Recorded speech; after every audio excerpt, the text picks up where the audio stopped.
Chapter 4. Nobody said anything as Marion lay crying and screaming in the darkness, her hands patting the unwashed clothing around her. She then rolled over.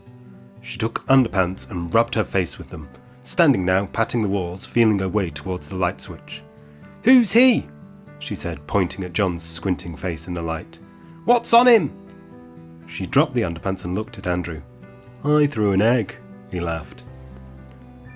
"Well, throw one at him," she said. "He hit me." She felt her cheek, showing him blood on her fingertips. "Go punch him for me." Her voice was weak, less brazenness. "Go get him." She followed him round the room, but he looked tired now, red-eyed and less playful, sobering in the light. "You're a coward," she said. "All of you are." "You should probably go," he said. "But he hit me." Again she showed him the blood. "He wouldn't do that," Andrew said. "You probably got too close to the fan." "That's correct," Anders said, still curled on his mattress. "I don't care anymore," Marion said. "I want you to punch him." "I'll be doing the punching," John said, and they paused, watching him come down the bunk ladder naked. "Hang around and you'll see. Plenty of punching." He stood in front of her with his belly and penis showing. "What is this?" She backed away. She took her shoes and her handbag and opened the door. "I didn't sign up for this." She held the door handle. She looked again at John. "I'm out of here," she said. "I'm going to fetch my brothers. My brothers will beat you all for this." She pointed to her cheek. "He thinks he can hit me. He thinks he can drop his pants while I kiss a man." The door closed, but her ranting voice continued, that way fading out down the corridor. "Don't bring tarts back here," John said, now turning his attention to Andrew. "Not while I'm sleeping." Andrew laughed. He turned away. He said nothing. "Don't turn away from me." John followed him. "You're laughing." He reached forward, grabbing his long hair. "Find the egg funny, eh?" He pulled him round the room by his hair, punching him, backing him up towards the balcony doors. "Stop!" Anders said, coming down his ladders. "That's enough." He tried to come between them, ducking John's punches. "Enough! I said you're killing him." "Good," John said. "Bastard put an egg on me." Another punch sent Andrew through the balcony doors. His body hit the decking. "Teach him to put an egg on me." Quickly, John was over him, his fists clenched, looking dangerous as though ready for more. "Get cleaned up," he said to Anders. "And change your underpants for God's sake. They're pointless." Anders looked at John's blood-stained knuckles. "Put him to bed," John said. "I'm going for a shower. I'm going to shower off this egg."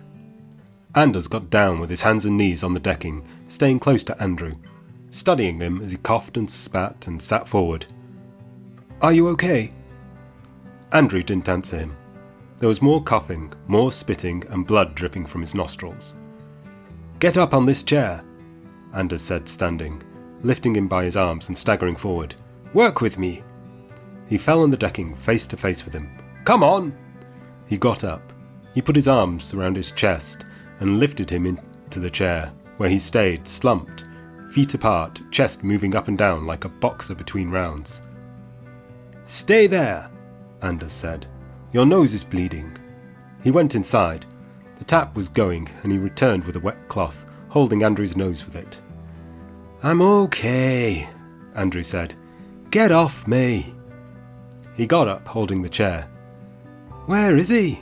He staggered into the room. "Where did he go?" "Calm down. I'll make you a nice hot drink." "I don't want a nice hot drink," Andrew yelled from the corridor. "I want to fight. I'm going after him."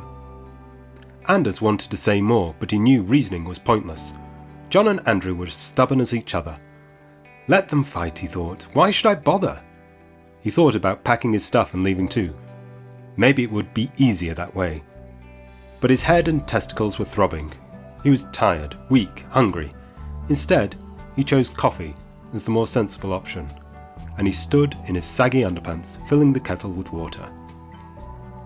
"I don't want coffee," John said, entering the room, climbing his ladder, covering his eggy pillow with a small towel.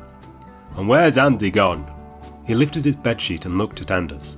"I told you I don't want coffee." "He went after you," Anders said.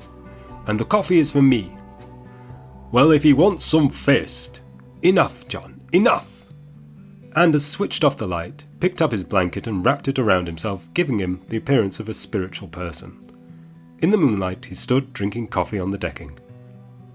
"Does he want some fist?" John said. "Wake me if he wants some." Anders said nothing. He just stepped forward and leaned over the wooden balcony, which creaked and wobbled, and he remembered it was old and broken, like everything else in their room. He stepped away slowly and paused, noticing two men appear under the trees across the road, one lighting a cigarette, the other's eyes staring upwards, studying the balcony. The brothers, he thought. The prostitute's brothers.